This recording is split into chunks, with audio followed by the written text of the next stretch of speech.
ধারাবাহিকের শুরুতে আমরা দেখতে পাই মৌলি নয়নতারা বাণীর ঘরে এসে বাণীকে বলে, এই ঘরে তোমার যা যা জিনিসপত্র আছে সবকিছু গুছিয়ে নিয়ে এখান থেকে কেটে পড়ো, কোনো একটা জিনিস যেন এখানে পড়ে না থাকে।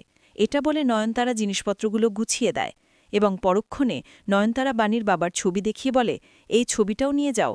তখনই বাণী বলে ওঠে, আপনাকে কিছু করতে হবে না, আমার জিনিসপত্র আমি গুছিয়ে নিতে পারবো, তাছাড়া আমার বাবার ছবিতে হাত দেওয়ার সাহস দেখাবেন না। বাণী এটাও বলে যে আপনাদের থেকে একটা জিনিস শিখলাম, টাকা পয়সা এবং বেশি শিক্ষিত হলেই ব্যবহার ভালো হবে বিষয়টা এমন নয়, তাই বলছি সবার সাথে ভালো ব্যবহার করার শিক্ষাটুকু অর্জন করেন। পরবর্তীতে নয়নতারা মৌলিকে বলে, দিদিভাই বাণীর ব্যাগ চেক করে দেখো কোনো জিনিস নিয়ে যাচ্ছে কিনা, আমি কিন্তু চোর বলিনি, চোর বললে তো বাণীর সম্মানহানি হয়, বাণী তো খুবই ভদ্র মেয়ে, চুরির কথা ভাবতেই না। পরক্ষণে বাণী চেক করার জন্য ব্যাগ এগিয়ে দেয় এবং মৌলি চেক করে বলে, ব্লাড মামি, এর মধ্যে কিছুই নেই, চলো আমরা এবার এখান থেকে চলে যাই। এটা বলেই ঘর থেকে বেরিয়ে যায়।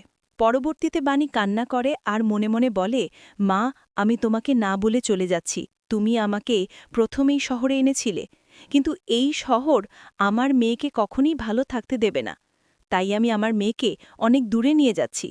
বাণী এটাও বলে যে, কাকাবাবু, আপনিও আমাকে ক্ষমা করে দেবেন, আমি যে কারোর সাথেই দেখা করতে পারবো না। পরের সিনে আমরা হসপিটালে দেখতে পাই বাণী হসপিটালে গিয়ে রিসেপশনে ডাক্তারকে জিজ্ঞেস করে, আমার মেয়েকে কি ছুটি দেওয়া যাবে, তাহলে আমার মেয়েকে নিয়ে যেতাম। তখন ডাক্তার বলে, আপনার মেয়ে এখনও যথেষ্ট অসুস্থ, তাই আর ২-১ দিন না হলে আমরা ওনাকে ছাড়তে পারবো না। তখন বাণী বলে, কিন্তু আমাদের তো অনেক দূরে যেতে হবে, তাছাড়া আমার মেয়ে যদি সুস্থ থাকে তাহলে ছুটি দিয়ে দিন, আমি আমার মেয়ের খেয়াল রাখব, যত্ন করব। পরক্ষণে ডাক্তার বলে, ঠিক আছে, তাহলে ২-১ ঘণ্টা পর চলে যাবেন। পরবর্তীতে রিসেপশনে জিজ্ঞেস করে, বিল কত হয়েছে? তখন রিসেপশন থেকে বলে, ৩২,৬০০ টাকা, তবে আপনাকে টাকা দিতে হবে না, আপনার সাথে যে ভদ্রলোক ছিল উনি সব টাকা পরিশোধ করে দিয়েছে। ভদ্রলোকের কথা শুনে বাণী মনে মনে বলে, মিস্টার চ্যাটার্জি আবার আমাকে না বলে এতগুলো টাকা দিলেন, কিন্তু আমার কাছেও যে এতগুলো টাকা নেই, তবে আমার বাবার দেওয়া যে চুড়িগুলো আছে সেগুলো আমি দিয়ে দেব। এটা বলেই বাণী নিজের হাতের চুড়ি খোলে এবং কৌটায় থাকা টাকা ও হাতের ফোনটা দিয়ে বলে, এগুলো এই ভদ্রলোক আসলে দিয়ে দেবেন, আর বাকি টাকাগুলো আমি পরে শোধ করে দেব। এটা বলেই বাড়ি চলে যায়। রিসেপশন থেকে বারবার বলতে থাকে, ম্যাডাম আপনি এগুলো নিয়ে যান, পেশেন্টের এইসব জিনিসের দায়িত্ব আমরা নিতে পারবো না। কিন্তু বাণী কারোর কথা না শুনে তানিয়ার কাছে চলে যায়। এরপর আমরা তানিয়াকে দেখতে পাই। বাণী তানিয়াকে গিয়ে বলে, মাম্মা, তোমার ছুটি হয়ে গিয়েছে, এবার চলো আমরা ফিরে যাই। তখন তানিয়া বলে, মা, বন্ধু আসেনি? বাণী বলে, মিস্টার চ্যাটার্জির হয়তো কাজ আছে, তাই আমি এসেছি। পরক্ষণে তানিয়া বলে, তাহলে বন্ধু কাজ শেষ হলেই বাড়ি ফিরে আমাকে দেখতে যাবে? এরপর বাণী বলে, কিন্তু আমরা তো আর ওই বাড়িতে ফিরব না, আমি তোমাকে অনেক দূরে নিয়ে যাব। অন্যদিকে আমরা দেখতে পাই ঈশানী তার শ্বশুর শাশুড়িকে বলে, এক রাতের মধ্যে এত কিছু ঘটে গেল, আমি কিছুই টের পেলাম না।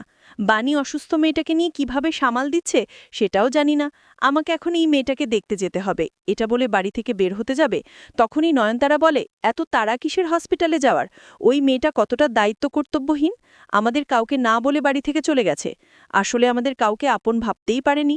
তখনই সেখানে বলি এনগেজমেন্টের জন্য শপিং করে নিয়ে আসে এবং ঈশানীকে শাড়ি দেখিয়ে বলে, মা দেখো, আমি তোমার জন্য শাড়ি কিনে এনেছি, যেটা তুমি আমার এনগেজমেন্টের দিন পরবে। কিন্তু মায়ের মন গোমরা হয়ে থাকায় বলি জিজ্ঞেস করে, কি হয়েছে, তোমরা এমভাবে মন খারাপ করে আছো কেন? পরক্ষণে ঈশানী বলে, বাণী বাড়ি থেকে চলে গেছে, যখন চলে গিয়েছে তখন তুমি আর তোমার দিদা ছাড়া কেউ ছিল না, তার মানে তোমাদের জানার কথা ওদের সাথে কি হয়েছিল। অপরদিকে আমরা দেখতে পাই বাণী তানিয়াকে নিয়ে স্টেশনে যায় এবং টিটি বাণীকে দেখে বলে, আপনার টিকিট কোথায়? টিকিট ছাড়া আমরা কাউকে ট্রেনে উঠতে দেব না, আগে আপনার টিকিট দেখান, তারপর আপনি গাড়িতে উঠবেন।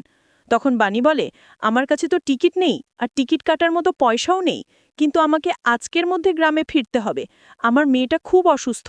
পরক্ষণে টিটি বলে, আপনার এসব নাটক বন্ধ করুন, আপনাকে দেখে অনেকেই টিকিট না কেটে উঠবে, সেটা আমরা কিছুতেই হতে দিতে পারো না। এটা বলে টিটি বাণীকে ধরে নিয়ে যেতে চায়। তখন বাণী টিটিকে বলে, আপনার ফোনটা দিন, আমি একটা কল করব। পরবর্তীতে টিটি বাণীকে ফোন দিলে বাণী হোটেলের কাকাবাবুকে ফোন করে। পরের সিনে হোটেলের কাকাবাবু বাণীকে একটা ঘর ভাড়া করে দেয়। সেটা দেখেই বাণী বলে, কাকাবাবু, আপনি যদি না থাকতেন তাহলে মেয়েটাকে নিয়ে আমি কোথায় যে যেতাম নিজেই জানি না। তবে আমি কয়েকটা দিন হোটেলে যেতে পারবো না। স্পেশাল রান্নাগুলো আমি বাড়ি থেকেই রান্না করে হোটেলে পাঠিয়ে দেব।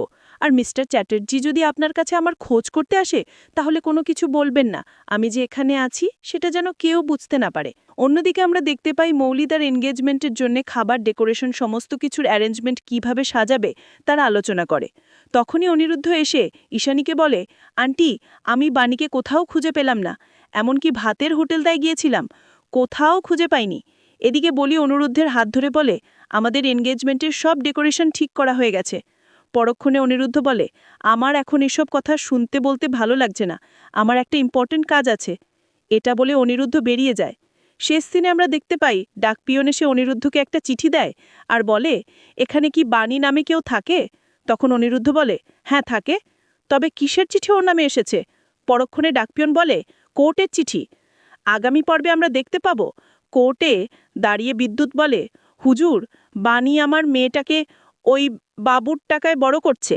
কথাটা শুনে অনিরুদ্ধ চিৎকার করে বলে, বিদ্যুৎ, একদম বাজে কথা বলবে না।